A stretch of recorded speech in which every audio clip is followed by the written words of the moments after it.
Hello, hello. Hey, everybody. My name is Teese, and I am the host of Woke Wednesday. Welcome. Woke Wednesday is an UrbanT series that explores relevant topics of discussion to help us to stay woke. That means remain current and informed, or to get woke, to learn something new, to gain a new perspective on what's happening in our world, in our communities, in our personal lives in order to become healthy, happy, and whole. So in this episode of Woke Wednesday, I speak with personal and professional relationship coaches, specialists, and otherwise well-versed experts on the topic of toxic relationships. They will share with us most immediately what it is and how we find ourselves in these situations, but more broadly, how we can come from under them and really get back to start on the path to total self-love. So this show is being offered in partnership with Onondaga Community College. I'm very thankful for this partnership and this collaboration because the topics that are important and relevant to the student body there are also relevant to the broader community in which they want to hear about these things as well. We're talking about what we want to hear, what they need to hear, and what our community wants to learn about. So before we get started, I want to thank everyone for being here. I asked you to share, start a watch party, otherwise be engaged, send your questions, your comments, and even emojis as we go along. We want to make sure that we are sharing the information that you want to hear about. So, ladies and gentlemen, distinguished ladies and gentlemen, thank you so much for being here. I want to start with brief introductions, and I'm going to ask Dr. Michelle, would you start us off? Hi, everyone. I'm Dr. Michelle R. Hanna, and I help singles and couples emotionally heal, connect deeper through intimacy, and ultimately live authentically. So I'm actually a personal and business relationship coach. So I do help businesses, which I'm really proud about because a lot of small businesses during this pandemic really just went through a lot of challenges. So I have been able to definitely coach them so that they can pivot, and just get out of the mindset of doing it the same way that you've always done it, and literally moving your business online and just teaching them how to scale their business and overcome all the challenges that we were all faced with during this pandemic. So yeah, so that's what I do. And I'm in California. I live in sunny California. And it's a beautiful day there. Actually, in upstate New York, it's actually pretty nice today too, although I don't know what it's going to be like tomorrow. So, yeah. all right, so we're going to continue on with the ladies. Patricia, how about you? Well, good evening, everyone. I'm Dr. Patricia Shaw, Christian relationship coach, and I help lead women to their definition of relationship success so they can find rapture in the warm embrace of love rather than fear it. See, I understand that relationships have the ability to raise us up and elevate our being to new heights, but only if they are entered into with readiness and intention.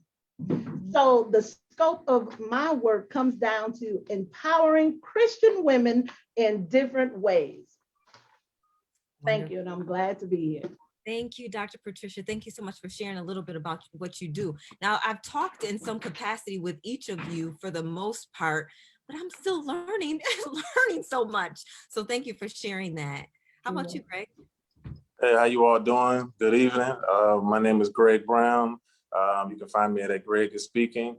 I'm a transparency coach, working under the tutelage of Dr. Michelle Hanna. I coach men to have healthy relationships and become more vulnerable and transparent with themselves as well as in their relationships. And I help them to evolve and be more present and increase their happiness and fully embrace who they are and fully embrace love. In the process, right now, I'm actually in the process of having my book edited. It's titled Love is the Agenda, and it should be out this summer, maybe end of the summer, early fall. But I'm just here to help me and become better persons, better spirits, and to try to heal some of the trauma that we deal with that affects our relationships with the women that we love.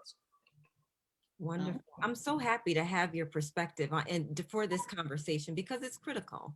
I mean, we can talk in a vacuum ourselves, right? But it's so important that we open it up to our counterparts and male counterparts as well, because there's a very valid and critical perspective that should be shared there as well. So thank you for being here.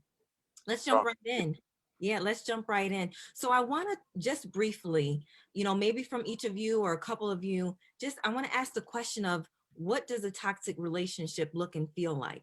What are the major signs? And the reason I'm asking that question because some of us don't know, and some of us are in the middle of toxic relationships and are not realizing that we are, and that is something that is not normal, and something that we may want to either make some changes for or find our way out of. So let's just start very basic at the top of what is a toxic relationship.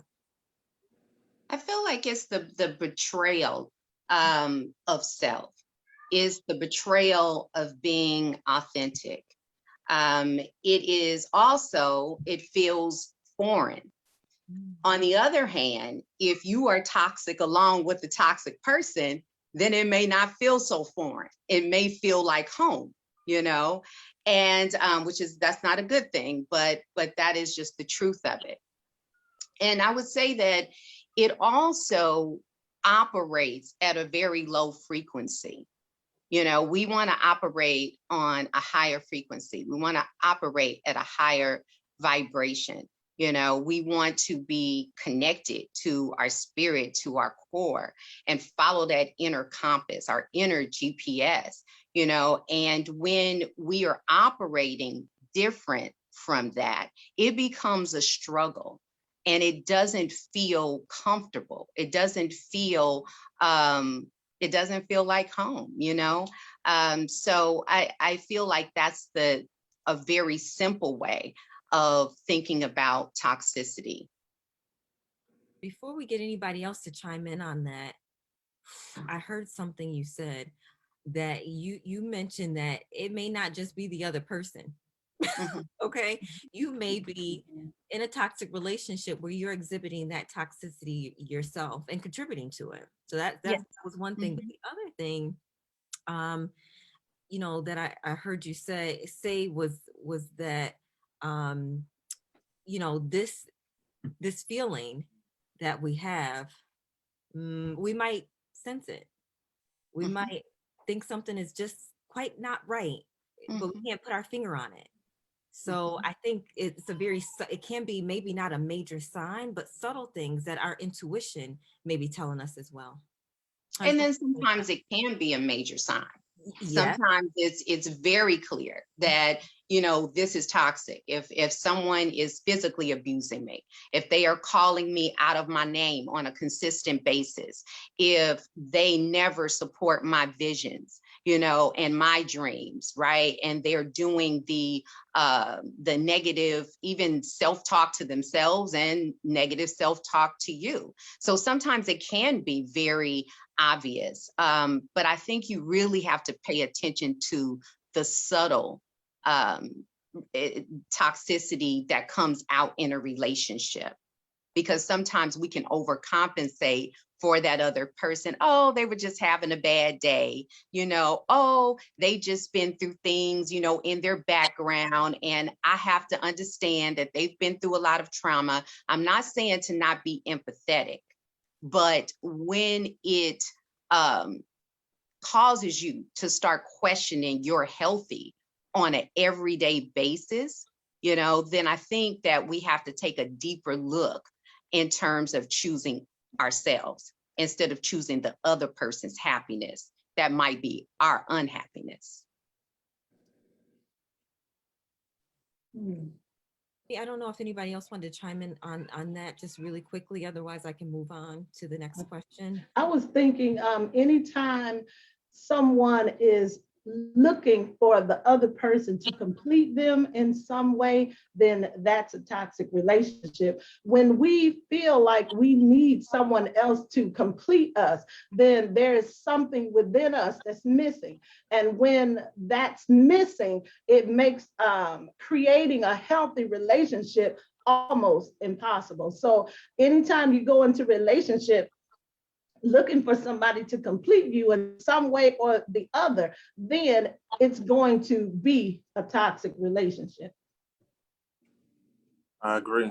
I believe that I totally agree with both of you. I believe that in a relationship, you're choosing to exist in someone else's world. And that world can either be positive or it could be negative or it could be toxic. And a lot of times when we step into, someone else's world, we don't know, we assume that this person's world is perfect. It's a new home until we step inside of the door and then we realize that, hey, there's some things that need to be fixed, but we're inside at that point. And sometimes, it's hard to get out for some people. It's hard to recognize the telltale signs because a lot of us believe that we have the ability to fix. And some things, we can't fix. Sometimes, the person has to fix themselves and we'll get caught up into that tangled web. And before we know it, the relationship is toxic because both people are struggling, to find themselves, but I definitely agree with both of you, in that situation. I agree.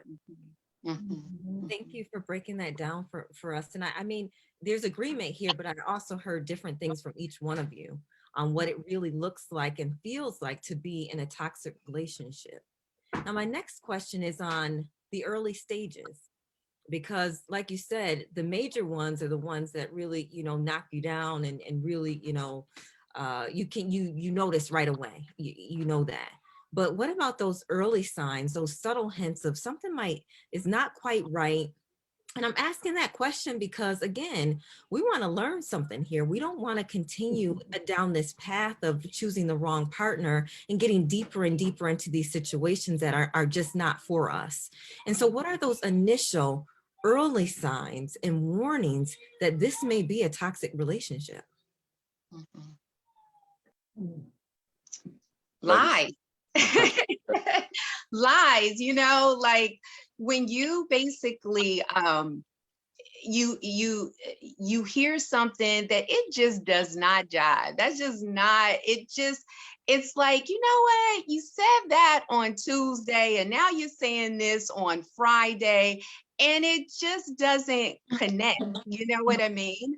Or that person is telling you one thing, but their actions say something totally different, or you realize that they're stuck and kind of feel like you're in a three-way relationship because it's you, the ex, and them, right? So three people are in this relationship because every time you bring up, well, my ex didn't do it that way, or my ex did the same thing that you did and you were triggering me, So those are some of the things that I think that are so common that people can tell, that if something just doesn't seem right, stop trying to convince yourself that you're the one, that maybe it's me. Maybe it's not you. Maybe it's the person that you're dating and that you don't need to spend a whole lot of time with. That's unnecessary. Because sometimes, and I'm sure that Dr. Patricia could understand this next statement, sometimes your spirit is literally screaming at you. And you just keep saying, oh, calm down, I'm not listening. Let me get this, let me do this over here. Let me have this distraction, or you numb out, or you don't want to be disappointed again because you're like, wow, I don't want to start all over again in another relationship, Or maybe you're at the age where everyone's telling you need to get married, you need to have children, right? So you end up tolerating things that that's not really what you want, and it doesn't feel good. And lastly, I would say when you know that something doesn't serve you, that's when you have to take a look at self and say, okay, if it doesn't serve me, why am I continuing to engage in this type of unhealthy relationship? Mm-hmm. That's true. And I also want to say, when it comes to subtle hints with the beginning relationship, as women, most times we look more than we listen. I'm going to say that again. We look more than we listen. And we should be listening more than we're looking, as Dr. Michelle just said. When we pay attention to the actions, the follow up, what is he doing? Not what he's saying, but what is he doing? So we need, as women, to focus more on listening, opening up our ears than looking. Can I say something about the listening? Dr. Patricia, you just triggered something in me. But can I say something just about the listening part? Listening is so important, especially listening with compassion, listening that is effective, listening with acknowledgement and recapping to make sure you heard what you heard. Because sometimes we will go with what we think we heard or what we wanted to hear, and that wasn't even what he said or what she said, right? And we just go with that. But really listening and recapping so the other person can say, no, that's not what I meant. What I meant was this. And then you can take the next step. Like active listening, like Dr. Patricia was saying, active listening is so important. But sometimes it's like we go with, just like men, in terms of the visual, we see someone, oh my gosh, he's fine, he looks good, and then if he has a personality to go along with that, we're all caught up. And a lot of my clients, I'm like, stop marrying the person in your head on the first date. Right. Could this be my husband?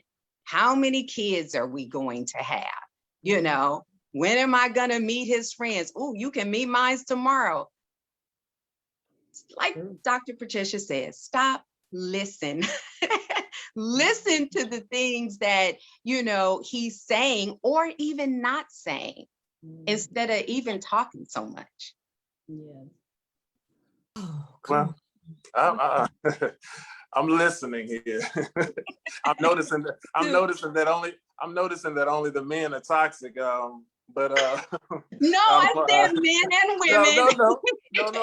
Greg, speak on it. Speak on it.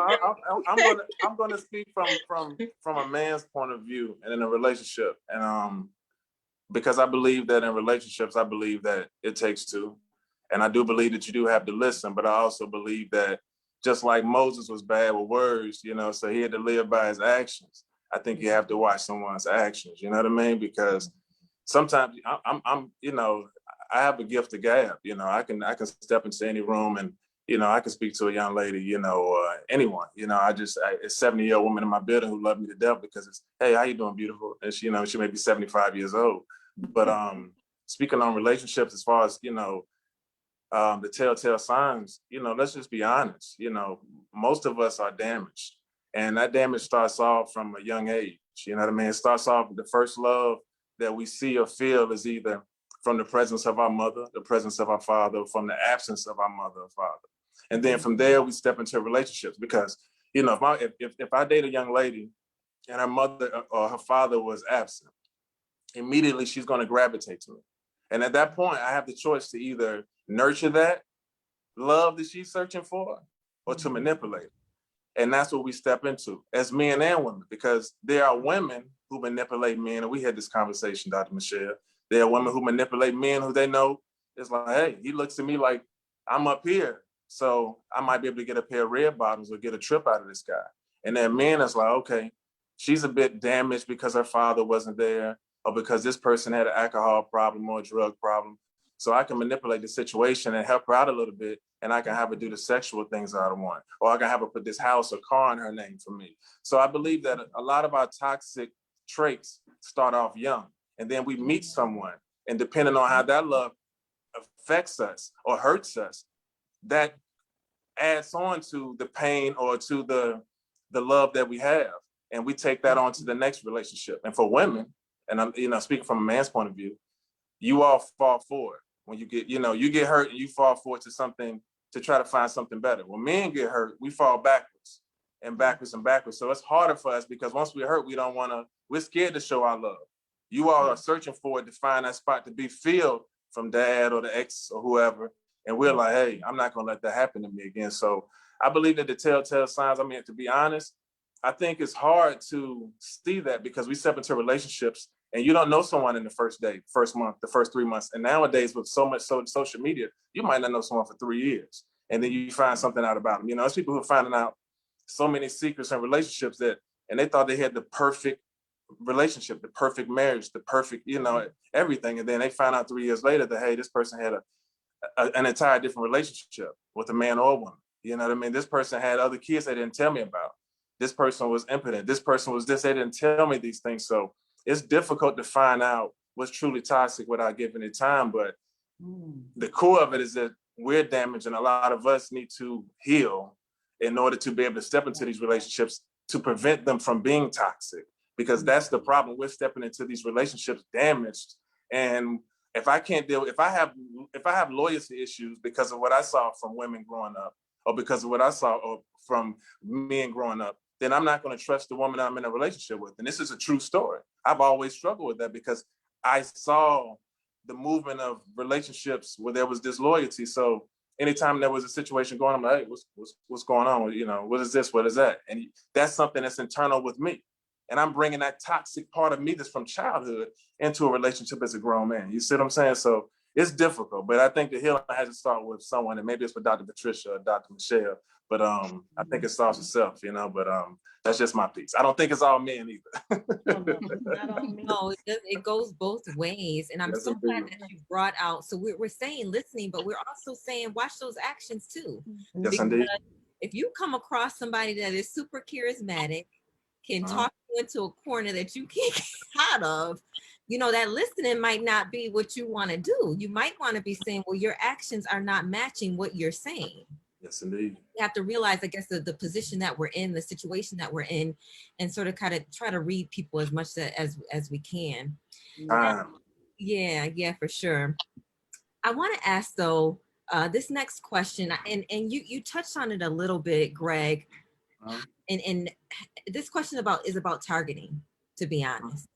It is about, you know, are men targeted based on behavioral types, based on status or situation? And I'm asking that question because I feel like I sometimes see it a little bit of a trend with women and men getting into situations that are toxic from the outside looking in. So I'm just wondering, from your perspective, do you think that happens, or is it just sort of a random thing that I'm just hooking up with whoever I'm hooking up with?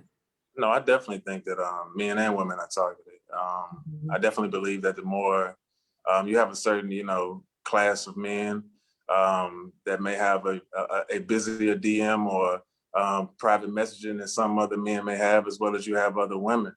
And sometimes it's targeted because of your popularity, because of your looks, because of what people post. You know, in my side of the world, to speak personally, when people log onto my page and they see where I live or how I travel or how I dress or what I have on my popularity, it brings in a lot of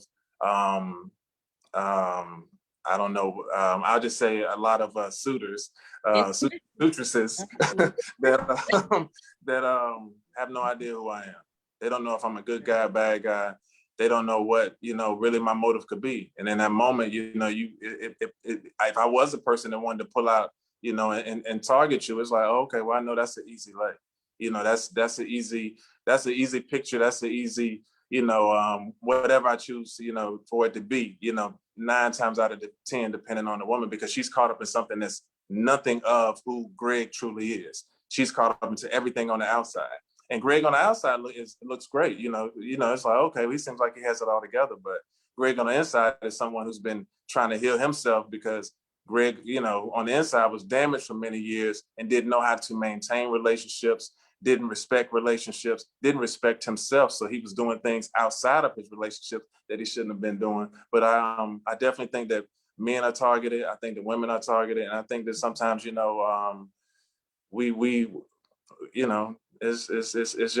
natural, especially for men. We're natural predators. So if I see a pretty girl, a man sees a pretty girl, it's like, okay, I'm gonna step to it just because I think that she has a nice figure, or she has a nice job, or a nice car, or I like her hair, or eyes are pretty, or pretty smile. And I believe women have their own, things that they do that, as well. But yes, we do target it. Long story short, we definitely do. All of us.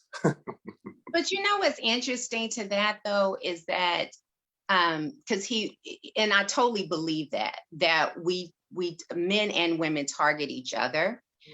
But I think also what we have to take into just another perspective is that Greg is, and I know he doesn't mind me sharing this, but Greg is at a point in his life where he is no longer subscribing to being that kind of brother that just looks at the woman because of how she looks and whatever she has, and just to boost his ego. Greg is celibate, and so he's in his action. He's basically already letting you know that I respect myself. It's a privilege, to get into bed with me, and that is for my wife. I mean, and I'm speaking for him because I know that that's how he feels. So at the end of the day, what's wonderful is that he's now on the opposite of being the toxic person. Now he totally changed his life around, and he really has so much information to give us because he's done exactly what we talk about and we warn women about, but he's now on the other side of that. So those women that are in his DM, that whatever toxic, whatever they're throwing his way, right, because of the positivity that he has within and the path that he's on, he's not subscribing to participating in the toxic behavior as well. Yeah, and this is true. Yeah, I was a target, a big target. I am a retired music executive. I had a lot of records on radio, nationally, regionally, and overseas. And it had me in position to live a very celebrity style lifestyle. I hosted shows with Diddy, T.I., Outkast, anybody, Rick Ross toured with him, etc. So I was out there, you know what I mean? So, but at this point in my life, looking at myself and looking how I was a toxic person in a relationship. I was a womanizer, a lot of different things, and it brought me and just self-reflecting and then getting help and seeing it, which is why I'm stepping in and try to coach men to become more transparent and vulnerable, because that's really the issue. We don't feel like we can be vulnerable and really speak about what's going on. So now I'm in a place in my life where I'm intentional. My dating is intentional dating. As Dr. Miles Monroe said, and it's a process that I am happy with right now. So I took myself off from being a target for any woman to step in, because before I would have been like, oh, come on, the more the merrier. But now it's a different thing, and you see things clearer. You want to really love and love yourself. So before I can love a woman, fully, I have to love myself fully, and I can't do that by targeting women. So yeah, definitely. But that's it. All right, so we got to love ourselves before we can fully love others. It brings me to the next question that I have on how do we get here? And I have a feeling it has something to do with that. It has something to do with how we love ourselves, how we treat ourselves, and where we came from. So talk to me a little bit about how we're vulnerable to toxic relationships and why that is. I think it's a lack of, I know it is. I know it's a lack of self-love, and it's also a lack of self-care. In addition to that, it's a lack of being really self-aware. And, self-love, that's my thing, that's my jam for real, is self-love, self-care. That is what I live my life by. If you are in my circle, which I call it circle of love, you are definitely committed to self-love and self-care, and they are different.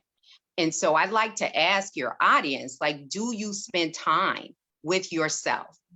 Do you go to dinner? I know we're in COVID or whatever, but I'm just saying, like, do you really go to dinner by yourself? Do you walk on the beach by yourself? Do you take a walk by yourself? Do you just sit with yourself?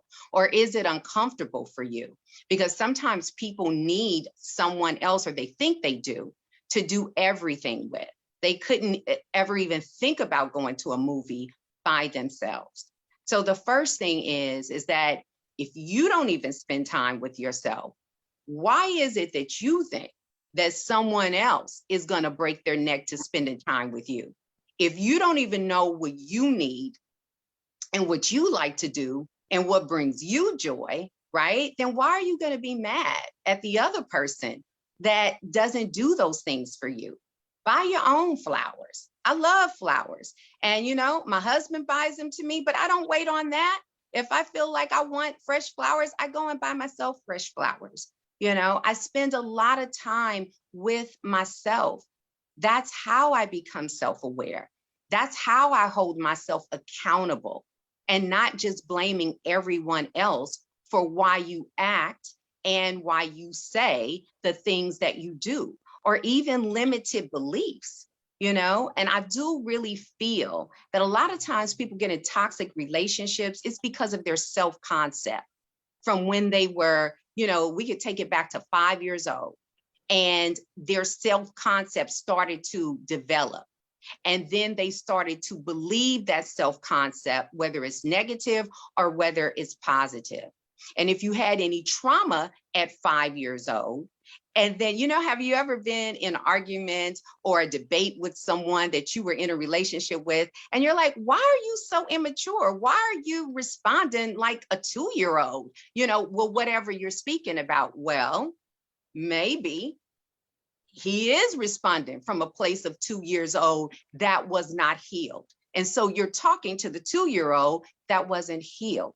And you're talking to someone that's thinking from that perspective. Now, I'm over exaggerating it, but that whenever we have received trauma in our life, if that is not healed, we will respond, if triggered, from that perspective. So that's why I think self-love and self-care is so important. If we don't make the list daily, but everybody else makes the list, and we don't make our own list, something's wrong with that. Because we should always make the list to spend time with ourselves and to love on ourselves. Hug yourself. Mwah, kiss yourself. And I know people are like, that's weird. Why is it weird? If you want somebody to kiss you and you want somebody to hug you, but you can't do it to you, I think that's toxic. Yeah, I just want to add something. How do we get to these vulnerable relationships and end up in a toxic relationship? If you ask yourself, when you start dating, have you seen what a healthy relationship looks like? A lot of times we get into dating relationships having never even seen what a healthy relationship looks like. And I'm speaking from my own experience. I wrote a book, Soul Ties Unchained My Heart. And in that book, I share a story about being in a toxic dating relationship. And forget the self-care, because nowadays people think it's about the lips, the hips, and the fingertips. It has nothing to do with those things. Self-care is about who I am, regardless of what anybody says. So we end up being vulnerable and susceptible to these toxic dating relationships because, first of all, most of us grew up not even seeing what a healthy relationship looks like. And I'm gonna stop right there. You don't got to. Do you feel, Dr. Patricia? Oh, I'm sorry. I was going to ask Dr. Patricia something, but go ahead. I was just saying, you ain't got to stop, Dr. Patricia. My ears are wide open. I want to hear what Greg has to say. No, I mean, honestly, I think you all, summed it up. That's the truth. You love, like, love starts, at home. How we love someone else is how we love ourselves. If we're not loving ourselves correctly, it's impossible for us to love anyone else in a proper way and form. So, I 100% agree with you, ladies. Go ahead, Dr. Michelle. I know you wanted to get in there. No. I just wanted to ask a question in terms of vulnerability, because it comes up a lot. Actually, when I first met Greg, vulnerability was like the worst word that I could ever say to Greg, because he was just, he was very respectful.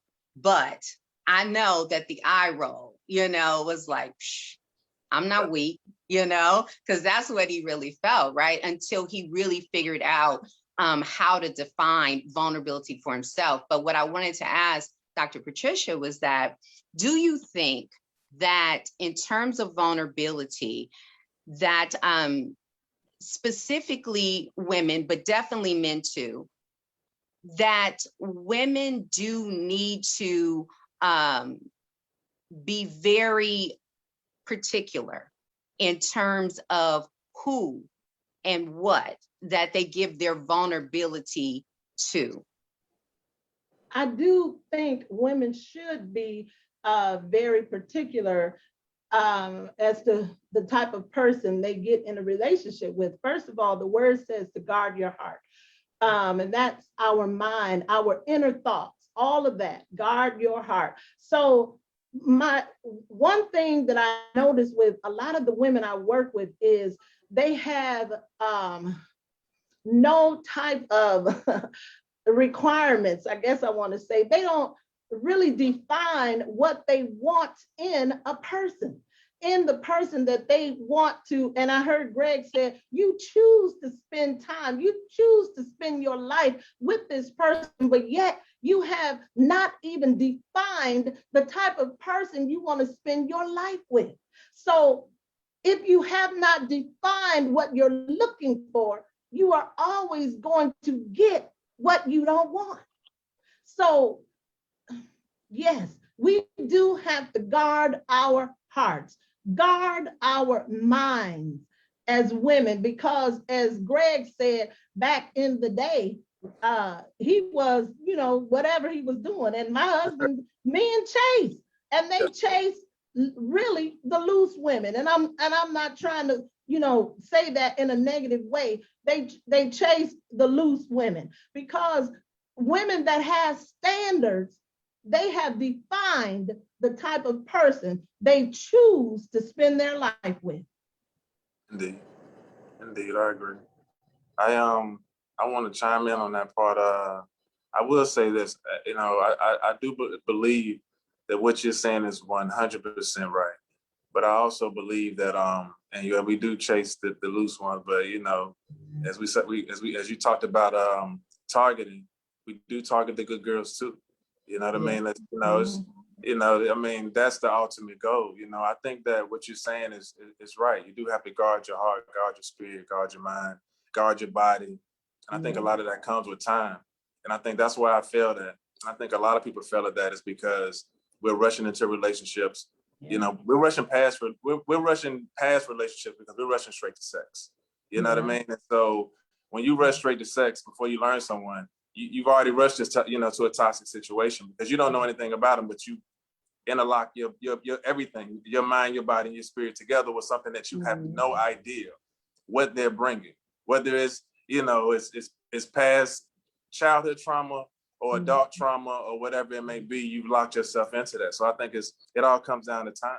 And until we start giving time, we're going to continue to repeat these cycles because everything is fast. Everything is microwave. It's not even microwave. Everything is Grubhub and Instacart now. We passed that. We were microwave. Now, the younger, they're Instacart. You know what I mean? So that's their relationship.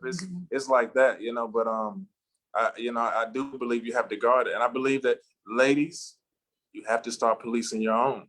You know what I mean? I understand that men, we all, we're going to be lions. We're going to be tigers.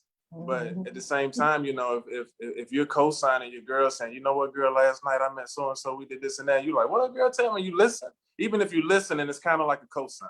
You know what I mean? Even if you're not agreeing, it's still like a, it's still like, I'm with that. Instead of, because we're going to do what we're going to do. Yeah. But if we're unable to do it, or visit, it's kind of like, we're standing together for equal rights and feminism and different things of that sort. But we also have to stand together to say, hey, I can't, we gotta. I'm not saluting the slut walk. You know what I mean? I'm not saluting that. You know what I mean? Like, I'm not going along with that. I'm not going along with, hey, it's okay if you want to go sleep around because that's what you choose to do. Hey, and I'm my only boy, 3 sisters, 16 girl cousins. So I am totally supportive of anything that is involved with my beautiful women. So it's nothing up on that side. I'm just saying that you can't sit back and say it's okay for you to go do this and that, and then you're mad when somebody comes to sleep with your husband, because you've been co-signing that same type of behavior, But I think it just comes down to time. As long as if we at time, self-care is time, right? When we give ourselves a facial, we don't just splash water on our face. When you give yourself a facial, ladies, don't you take your time? You in the bathroom maybe an hour. When you go to that spa, you want them to take their time. You don't want them to throw, a couple pills on your eyes and push you out of the room. You take time, and self-care is time. So take time. When you meet somebody, take it with yourself and take it with them. It's like, hey, I don't know you. I told Dr. Michelle this, and I spoke about it before. I told my daughter when she was little, I'm like, hey, you got to protect your $1 million. And she was like, what's your $1 million? And your $1 million is that special part that, men want to get, and it's either, either it's worth $1 or it's worth $1 million. It's up to you how you want to choose, how you want us to buy it. So, yeah, that's it. Laughing, Dr. Patricia. Dr. Patricia. But I agree. It's real talk. Yes. Yeah, I'm going to read some of the comments that we have here because we have a bunch of comments on the line. And anybody, if you have any questions, definitely drop them in. I have my own questions just based on the research that I've been doing and what I think my community wants to hear about, but I want to hear from you. So definitely let us know if you have questions. Someone said toxic relationship can destroy a person's inner peace and joy. What peace and joy that person is seeking and needing in their life can be destroyed by verbal abuse or emotional abuse or even spiritual abuse. And then they go on from that. And then, another person said, I've learned to spend time with myself. My alone time will help me to better reflect on my life. And that's absolutely one of the points that was made here tonight. A lot of agreement, a lot of head nods, a lot of exactly I see on here as well. Many people are raised in single parent households, have no point of reference for what a healthy relationship looks like, or a relationship in general. We just have to figure it out. And sometimes we figure it out the wrong way. And that's true talk as well. Someone laughed at the loose women comment. I laughed at that a little bit too. All right, great. So listen, we're going to move on to the next question that I have for you. And this is in relation to what a toxic relationship does to you. So we talked about what it looks and feels like. Maybe it's not quite right. What it might be, right? Early stages, late stages, whether it's small signs or large ones. But why is it a bad thing? Like, what do toxic relationships really do to your self-worth and your concept of self-love? So if I'm in this toxic relationship, what can I expect to happen? What's that relationship like? I'm gonna jump out here with that toxic relationship and what it does to your self-worth. And I'm speaking from experience. In this dating relationship I was in years ago before I met my husband. And it stole from me my confidence. See, as children, most of us know how to speak up and really talk up for ourselves. But when you've been in a toxic relationship, it steals your confidence, so much so that even on the job, when you know that you should be in this particular position, you won't even speak up for yourself. So being in a toxic relationship steals more than your peace. It steals your confidence in all facets of your life. And it also makes you feel like you can't trust other people. So with me, I felt like I didn't know who to talk to when it came to that relationship. But I'm thankful that I had two women who embraced me to help me share what was going on in that relationship so that I could walk out of it.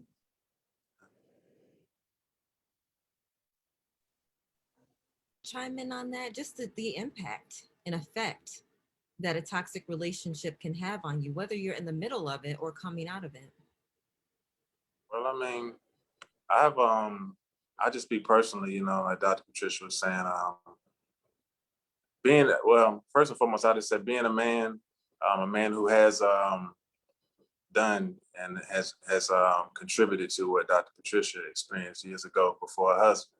Um, um, you as men, when we're running around and we're cheating or being a rolling stone, when you have a woman at home, it can tear her apart because, as Dr. Patricia was saying, she loses her confidence. She loses her confidence in what she is to that man, how she looks, because she's questioning herself against not only women that she may or may not find out about. She's also in her mind every day of thinking about the women that she hasn't seen. What are they doing? Are they kissing the same? Do they kiss him the same? Do they hold him the same? Do they make love the same? What does he see in her that he doesn't see in me? So it breaks her down physically, but it also breaks her down mentally. And that's something that I've learned, and it's probably something that I carry on for the rest of my life, regretting it was in different relationships, going through that phase of being, of contributing toxic traits that you break down some individuals to a point to where you can't help them back. And it's hard for people like Dr. Patricia and Dr. Michelle to coach them back because they're trying to find something and fix something that has been damaged.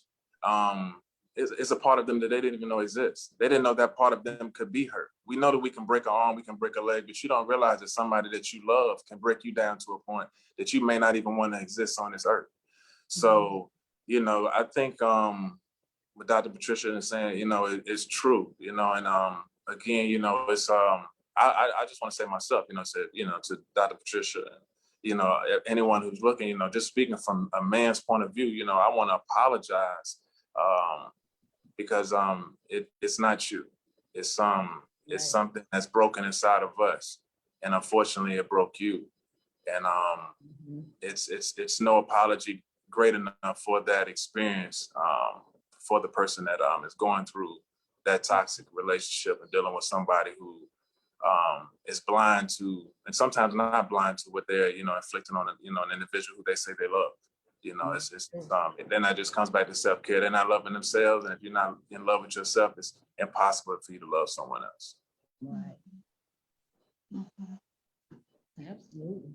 Wow, that was a whole word. And I know that women, even men that have been hurt, can feel that your words and your honesty and your authenticity in this, right? And being vulnerable yourself in that apology. It was heartfelt, and we all felt that for sure. So thank you. Thank you for sharing that with us.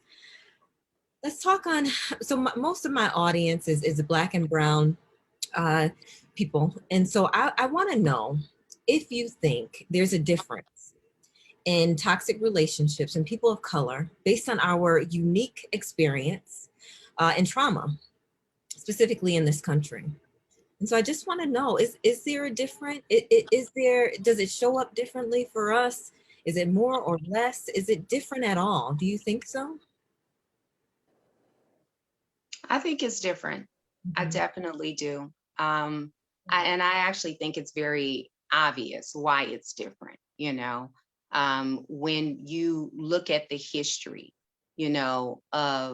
of us, and when I say us, I say African American. Even though my father actually, comes from a Puerto Rican heritage, but we're of color, and what we have had to experience in our pathology has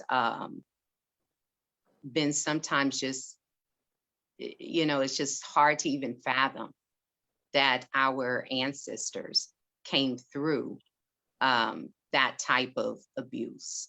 It's definitely more, I feel, traumatic in regards to Black men, because when you can watch your wife be raped in front of you, you know, and then have to still go out in the field and work, you know, you pass that trauma down to your kids, and then they pass it down to their kids. And it goes back to not seeing a healthy relationship, maybe because you could have two parents in the home and still not see a healthy relationship. True. You could have two parents that work, they provide, they protect you, but you've never seen them kiss before. You've never seen them hug before. You've never seen them really tell each other you love, you know, they love each other. Maybe they've never even told you. They say, you should know that I do, because I provide for you. I protect you, you know. So with all of that, you know, and then also just where we are right now in our world, you know, it's not that this is something new. It's just that now it's just really out in the open, where we can see how people really do feel, you know. And I think that that puts a certain amount of stress on women, Black women, and men, because there are a lot of women that have Black sons, and they are scared to death that their son, when they go out into the world, that they will come back unharmed. So with the stress of that, and then not even knowing how to have a healthy relationship, it definitely is, I feel, more trauma when it comes to women and men of color. I agree. I believe, you know, I agree with Dr. Michelle. Definitely it's the truth. From the slave trade, Jim Crow, up to the crack epidemic, to now where we're existing, it's definitely, it's ripped apart the dream of living like the Huxtables that we all, you know, grew up watching. And, you know, you see these perfect homes with, you know, the parents, or even just looking at Blackish, you look at these families and you're like, hey, you know, that's the quote unquote picture of what's supposed to be normalcy. And we don't have that. And it does reflect in our relationships and our parents' relationships and our grandparents' relationships of the lack of, as Dr. Michelle said, the lack of hugs and kisses. Or, you know, I've never seen my father hug my mother and kiss her and say, I love you. Or, you know, kids, I love you. So, you know, to grow up and not be able to be transparent and vulnerable, to say that to someone, that was a chore for me, to learn how to tell a woman, hey, you look beautiful today, just for no reason. Or, hey, you know, I love you. Or, you know, let me give you a kiss this morning, you know, because you didn't experience it. So, you know, our trauma, I believe, is different. You know, I think that it will always be different, you know, but, you know, unless you get into different things of, you know, trauma with women, you know, who've been assaulted or raped or molested, then, you know, that's a different story, because women as a whole are, deal with that. But yeah, as far as, you know, as far as us as people of beautiful color, yes, it's been the experience has been snatched away from us, you know, a long time ago, and we just have to try to rebuild it. And rebuilding it's going to take time. Yeah, that generational trauma, man, permeates so many aspects of our lives. I have several of these conversations, and very many of the topics still come back to challenges of racism. And in fact, when I hosted the Black Love conversation in February, where I had 4 beautiful Black couples on and talking about their experiences and the love that they share, the biggest thing that they said as an issue or as a challenge for them was external to them, and it was racism. It was racism, and each of those couples could identify with that, and bringing that home, you know, having to go out into the world and then bring that home into their relationships where, you know, they do have extra stress.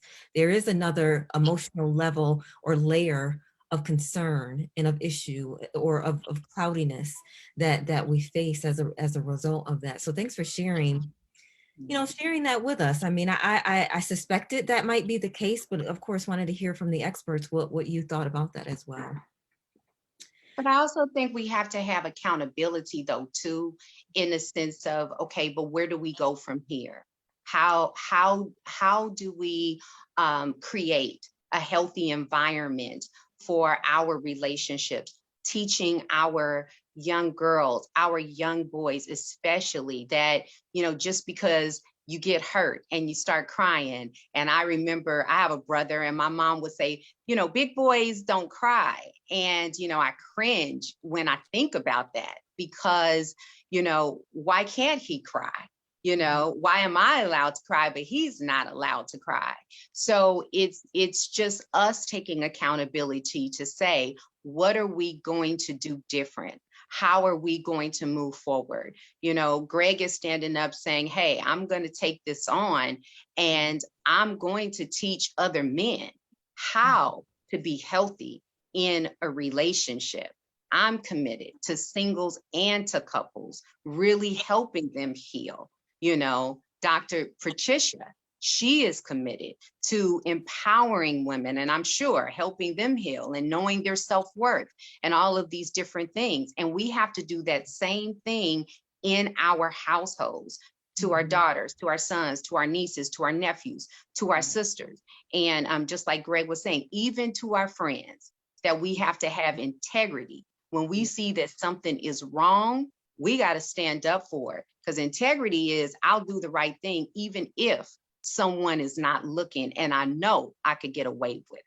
That's true. Sure. Absolutely. No lies told. Yes, for sure. So I know we're running low on time, so I'm just going to ask a couple more questions. Again, I want the audience to chime in with your questions if you have any. I do want to know about moving away from toxic relationships, because that's got to be very difficult. We talked about at this point you're in love, you're in it, and a lot of the things that you disregarded are starting to really, really bubble up now. What sort of epiphany or mindset change needs to happen as you leave a toxic relationship? What do you need to be prepared for mentally to really do that, or feel worthy enough to do it even? And then on the other side, how do you come, Greg, to the understanding of your role, of what you're doing, and then get to the point that you want to make a change to that perpetrator lifestyle? Like, I want to hear from both sides of that. What does that mindset shift look like in making that change, coming out of that toxic relationship? Well, I mean, I think that if, first and foremost, you have to have two willing people. And Dr. Michelle, Dr. Patricia, I'm sure you both know that. At one point, I wasn't willing. In relationships, people wanted to talk, and it was just nagging. You'll be talking, and the man's like, "You nagging me," or other words. But I do know this. Sometimes you can be in a relationship and it can be looked at on the outside as toxic, but we just lack the knowledge and the know-how. True. And to be able to say, hey, you know what? We need some good counseling. We need therapy, because everything isn't toxic is defined as harmful, poisonous. So the word is, we use it a lot now, but every relationship that has problems isn't toxic. They're just lacking a Dr. Patricia or a Dr. Michelle, or someone to give them some good guidance, and two people willing to take the advice and willing to make the steps forward into doing it. As far as myself, I have a daughter. She's 19. She's the love of my life. And I just realized like what Dr. Patricia was saying, you damage people. You damage. You become a toxic person. You hurt not only women that you love, that you're in a relationship with, but you also hurt those who look up to you. I wanted to be a better example as a father for my daughter.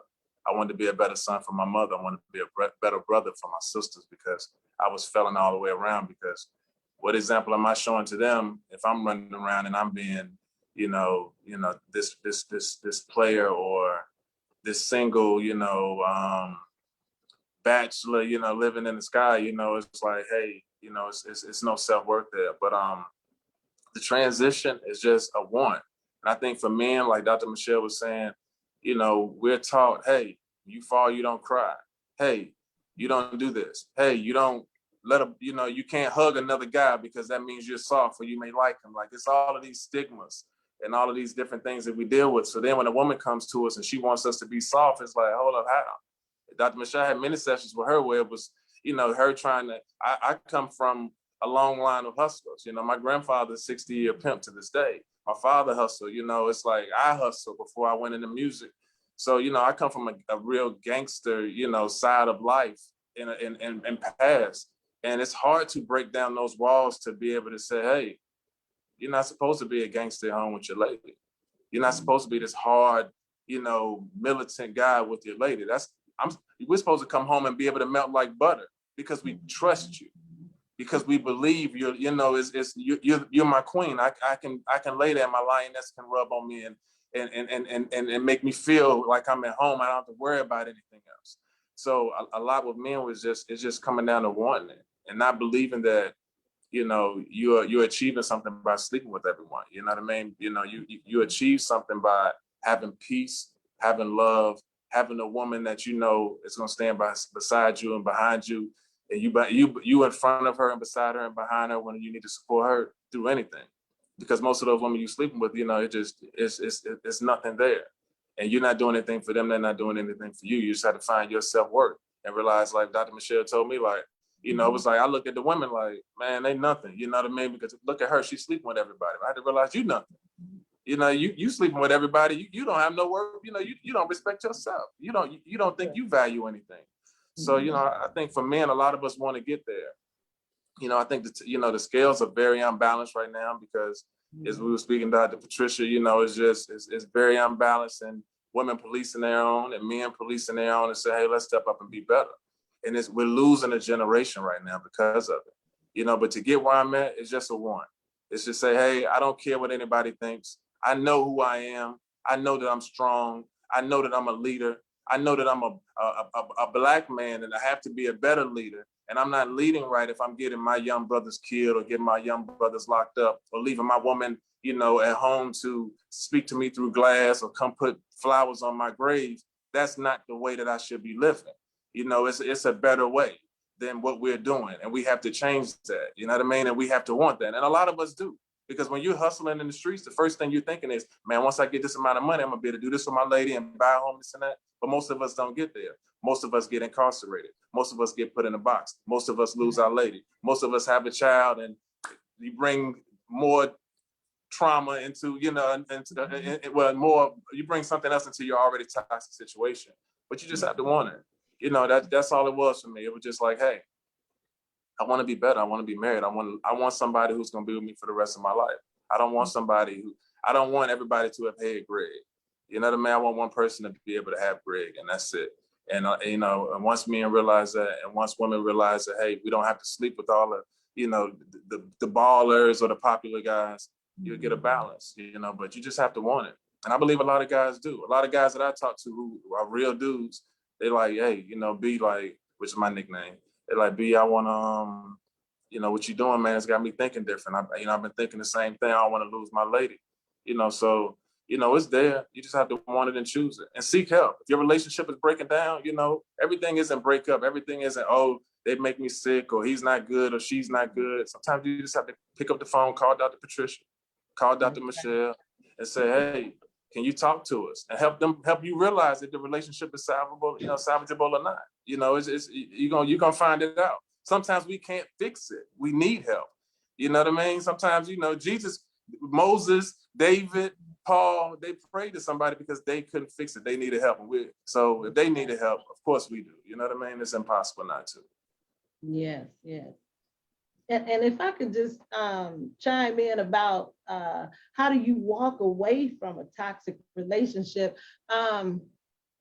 if we think about the society we live in, the culture, when it comes to trauma, the question you just asked, a lot of African American, brown and black girls, women, sometimes we associate trauma with I'm a strong black woman. So we stay in toxic relationships because we want this honor, this badge of being strong. But when I just cringe in my spirit when I hear some lady say, "I'm a strong woman," but some women are so strong they don't know how to be weak, and so just because you take verbal abuse or mental abuse, physical abuse, does not make you strong. So if you want to walk out of a toxic relationship, you really have to know what you deserve. And I don't know who said it, but a lot of times growing up, we have not seen what a great relationship looks like. That's why it's up to us to write what we want. So, my husband, we've been married 32 years, Oh, and yes. I know it's only by the goodness of God. There were several times that I had to remind him, I'm not your mother. And the reason I said that was because his mother put up with things from his father. And so I had to remind him who I was. And when I reminded him, he didn't have a problem correcting it. And as Greg said, every relationship is not toxic. So you just have to know, is this what I want? So if this is the person you want and two people are willing to work it out, then that trauma is something else. But I'm gonna stop. Well, I am going to have to be jumping off very soon, but I did want to just leave with just a testament to definitely that every relationship is not toxic. Sometimes we act toxic, but that doesn't mean that we throw the relationship away. I think the difference is when you are consistently or intentionally doing something to someone, whether it's from a place of hurt, because hurt people do hurt people, or it's from a place of wrong intentions, being manipulative, maybe narcissistic behavior, whatever the case may be. But sometimes relationships may just need help, but you got to be vulnerable to even ask for help, because that's what vulnerability is. And I would also just like to say, as a personal testament, that I was in a abusive relationship. My parents did not raise me like that at all. I've never seen my father hit my mother or anything. And if you knew my mother, that wasn't going down anyway. So I never seen that though. I did see some type of unhealthiness in my family, but not with my immediate, family, my mother and my father. So I was that good girl, grew up in the church, mother's a preacher, all of that, right? But there's predators out there, so I definitely met a Greg for sure, NFL player, all of that, and it wasn't even the money thing that I was attracted to, because we had a good life, in terms of my family. But he knew that I was in the church. So what did he do? He went ahead and he started going to church, start showing up in Wednesday Bible study, Sunday morning, Sunday night, until I would turn around and say, okay, I'll go out on one date with you. And that date ended up being a marriage.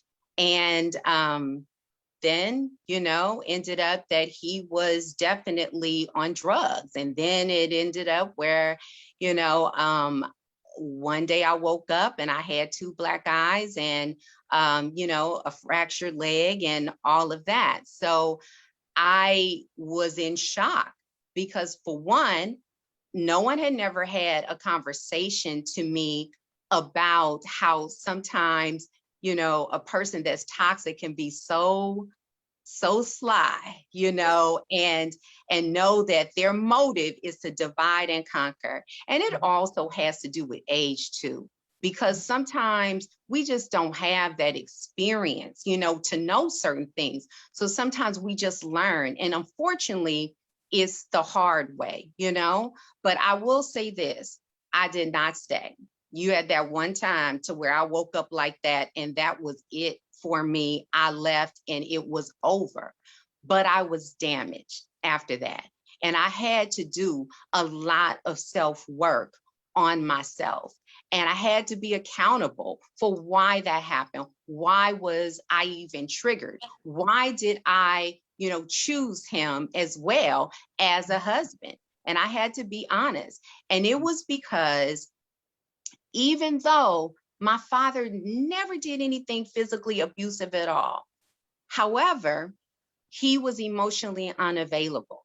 He didn't know how to really say, I love you. And he wasn't touchy feely. I was the kind of child that I needed the hugs, the kisses, the everything. And he didn't really know how to give that. He told me at some point, he said, I felt very uncomfortable. I didn't know how to do that. And because I didn't see that, I was needing that. I was craving that. And because that predator saw that that's what it was, he presented himself as emotionally available, as vulnerable. And I want to be honest. I want to tell the truth all the time and blah, blah, blah. And that was the way that my ear began to listen, because that part of me was a hole in my heart that was not healed. That's why I want to tell everybody, take the accountability for yourself. Look within, and the things that you need to heal and that you need to work on, do the work before you even get into a relationship with someone else. It's so much easier when you just do the work and nobody's there, because then you got all kinds of other things that you have to worry about that just come with being married and come with, running a household and so forth. And lastly, I wrote a book called The Self Vows, and I'm so committed to that because I had to take my self vows. I had to have and to hold from this day forward. I had to have myself for better, for worse, for richer, for poor, in sickness and in health. And as a cancer survivor and currently going through an illness presently right now, I haven't even known what pain doesn't feel like in 20 years. So I had to really commit to in sickness and in health. Michelle, I'm rocking with you no matter what. I am here for the long haul. To death do I part, as long as I shall live. I had to do that before I really extended those vows to someone else. So I just wanted to leave your audience with that. Thank you so much, Dr. Patricia, for being on the panel. Definitely, it was a blessing. And of course, Greg, phenomenal. Thank you so much for sharing and being transparent, and thank you to the originator of Woke Wednesday, and for just doing this. We need more of this. We need more of these conversations. And I thank you for your courage and asking me to be a part. So thank you. Thank you so much. And if you want to, if anybody that's listening, you can always find me on IG at Michelle_R_Hannah, HANNAH, or at info@MichelleR.Hannah. Thank you so much, you all. It's been a really, really a blessing. Yes, you were a blessing to this conversation. Thank you so much for being here, Dr. Michelle. We definitely got to get up again, for sure. Yes, absolutely. Absolutely. Thank you so much. You guys have a good one. You as well. We're going to continue on just a little bit. I don't want to keep you all night, Greg and Dr. Patricia, but I do have another question, to be honest. because we touched on it a little bit, but because I had asked, how do we get out? What does that mindset take? What does that look like? But you also reminded me that sometimes you don't have to leave. Sometimes there are just pieces of the relationship that are broken that can be fixed. And so, what do you do in those cases? First of all, how do you know? I think you said, both people have to be willing. So maybe that's part of it. But what do you do in those cases where, maybe it's not time to leave, but it's time to really hunker down and figure out how to repair and make a healthy relationship out of what you have? Dr. Mhm. Patricia, you got this? Okay. You look Well, like I you were leaning think, in there, so. oh, yes, yes. I think something else in the Black and Brown community is we look down on therapy, coaching, all of those things. Not everyone, but uh, most people look down on that. My husband and I, we went to counseling, whatever you want to call it, and we went to marriage retreats and all of these different things. And I know for a fact that it helped us. And that's why we are here 32 years later. A lot of times people think they can fix things without outside intervention. But a lot of times we need this outside intervention because someone else can see something that you may not be able to see. And one thing about me as a relationship coach, I do not give advice. As a coach, I actually ask my clients questions, powerful questions that lead them to discover Yes. something that aligns with them. One thing I've learned when it comes to giving advice, most people don't take advice. But when they discover something about that relationship, they take action. So that's what I do. And that's how I help the single women and the couples that I work with. I don't give them advice from my 32 years of marriage because they don't need that. They need to discover what aligns with them so that they can take action. I agree. I 100% agree. I believe um, in Dr. Michelle's book, she speaks about healthy relationships, and she says you have to have two healthy individuals. You can't have one person that's healthy and another person that's unhealthy because it'll make the entire relationship unhealthy. You have to have two healthy individuals, not one. It's impossible. And I believe it starts there. If it's still health in the relationship and it's still two people, as we were saying earlier, that are willing, then you look to coaching or look to therapy. I think we all know someone who thought they were a plumber when the pipe started leaking and they tried to fix it themselves and they ended up making things worse. That can happen in your relationship. You know what I mean? You think you can fix something or think time is going to fix it or it's just going to go away. It's just going to keep leaking and dripping, and eventually you have to replace the floor of the roof. So you step out and you get a professional plumber. Or if you want your hair done right, you go to a professional beautician. Or you go and you find you a professional mechanic. So it's the same thing. If you want your relationship to be right, you go find someone that could possibly help you. And it may not be the first person that you go to. It may not be the second. You know what I mean? But you'll find the right fit for you and for the person that you love if you two are willing to take those steps. You know what I mean? I think that, and I believe that, yes, there are relationships that we know, as Dr. Michelle spoke on and Dr. Patricia spoke on just a toxic, abusive relationship. And you have to leave those relationships. I believe leaving immediately. You know what I mean? But in those situations where you just have, relationship problems or issues that, you haven't found the proper way to try to move past or to resolve them. I saw a meme and it said, do you want comfort? They said in a relationship, they said the easiest thing they did for the relationship was saying, hey, do you want comfort or do you want a solution? That solves so much. Do you want comfort or solution? If we have an issue and I said, do you want comfort or solution? I know exactly, okay, do you want me to hold you or you need me to do this or you need me to go and solve something for you? It stops that friction, you know what I mean? But sometimes it's just that simple. And sometimes it takes an outside third person. It takes a coach to help you to see what's already there or help you see your differences or see how you agree on certain things or how you can find a medium. But a relationship is, you know, is some you have to go, and some, you know, it's like, hey, we just can't fix it. Let's find someone to help us fix it. Just find your professional. You know, that's it. Yes. I think. Very good. Yes. Thank you so much for sharing all of what you shared today. I mean, I'm just so full over the information that you offer.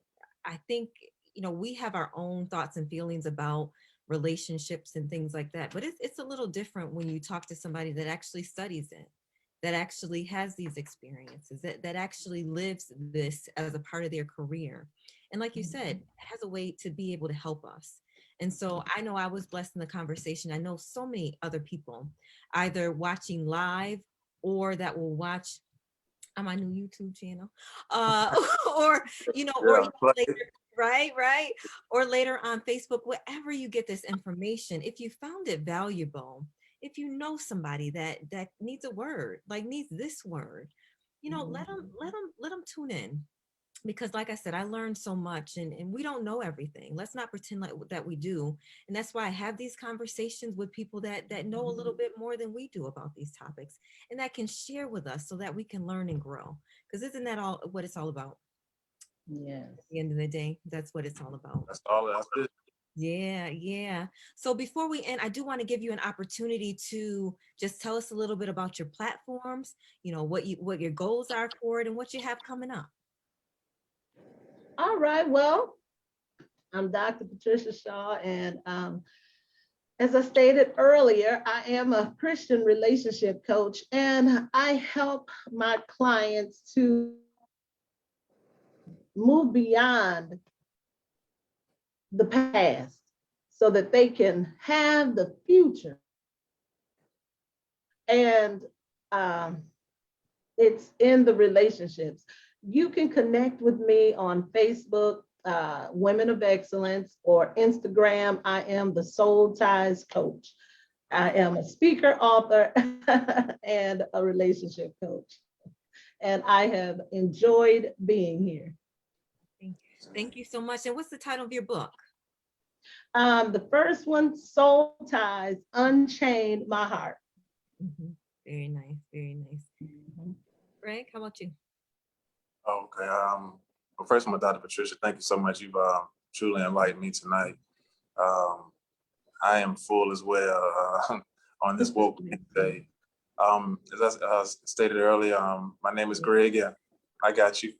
Um, I am a transparency coach, you know, and I coach men into becoming better individuals and being more present and fully embracing love.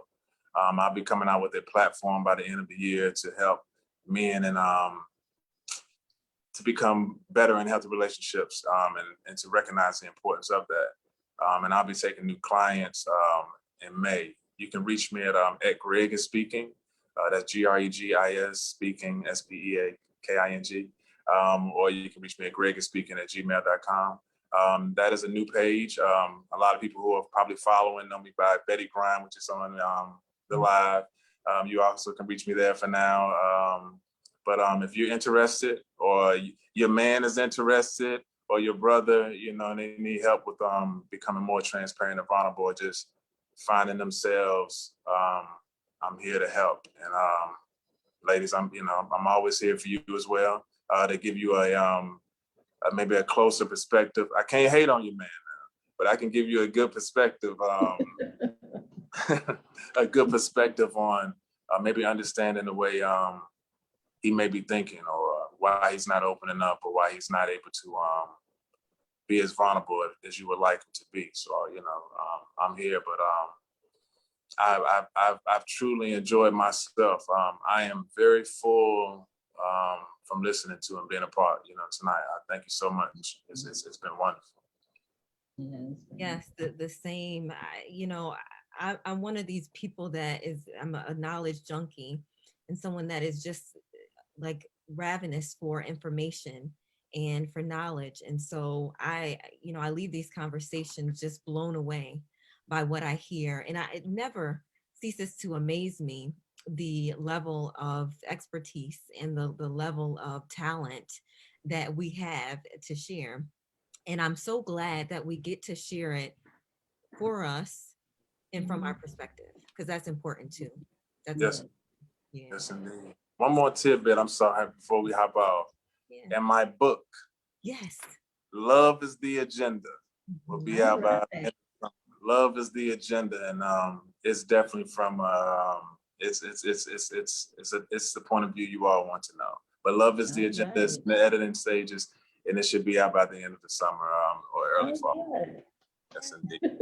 Sorry about that. I couldn't let that go. No, not at all. Great. I'm glad you got that in there because we definitely want to be watching out for that by the end of the summer, you said. Yes, indeed. Love is the agenda, isn't it? Yes, indeed. Yes, let us know so we can help you put that out there too. I will. Yeah. I appreciate it. Available. But listen, thank you so much. My last question for the audience, tell us, what is your final message to viewers on this topic of toxic relationships and getting to a place of self-love? Ladies. What is the, I'm sorry, repeat that. Final message, any final words you have for everybody that's here with us? Any final Um, a lot of times on LinkedIn, I like to say, show up as the deliciously bold woman of faith you are. And sometimes life has a way of throwing us curveballs. But when we learn how to take those balls and throw them back in the atmosphere, in the stratosphere, whatever, we can show up as the deliciously bold women of faith we are, just taking off those things that happened to us years ago. So that's what I want the ladies who are watching. Show up for yourself because you were created to be great. I am so emotional right now. True. That is Thank you true. for that word, Dr. Patricia. Thank You're you. welcome. Yes, indeed. I just say this: forgive. You know, it's forgive, and you're not doing that so much for the person that you're forgiving. You're doing it for yourself. I think a lot of people we deal with that, and we bring that into a lot of our relationships, which cause those new relationships to become toxic because we're dragging along this unforgiveness and this bitterness and this resentment and this hate into life, into our jobs, into our family, into our love. And just forgive. Take your time with yourself. As I said earlier, police yourself, police your special part and start to Yes. give it time and give the relationship time because we don't know a person in a month, in 3 months, in 6 months. Yes. I think that we would change the trajectory of things and in relationships and in your life if you just start to be patient. You're gonna lose some people, but those people that you lose, they're not supposed to be there because the person that wants to be there, they're gonna be there for you and not what's inside of you. You know what I mean? So love yourself, be proud of you. Understand that the past that we've been through, it is the past, and we are in the present. We need to be present because the past is there, and we can't do anything about it. But in the present, we can make our future better. You know what I mean? So it's gonna be there, and if you can't get past your past or you're struggling with it, get some help. You know, but love yourself and forgive, man. Forgive yourself. Look in the mirror and say, "I love you." And you know, we've been through what we've been through in the past is there, but we are present now. In the present, we're going to make a better future because that is what we can control. Yes.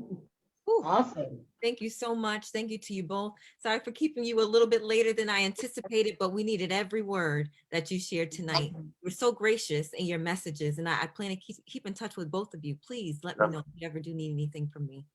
Thank you so much. All right. Have a good night. Thank you. Thank Take you. care. Bye bye. Good night. Good night.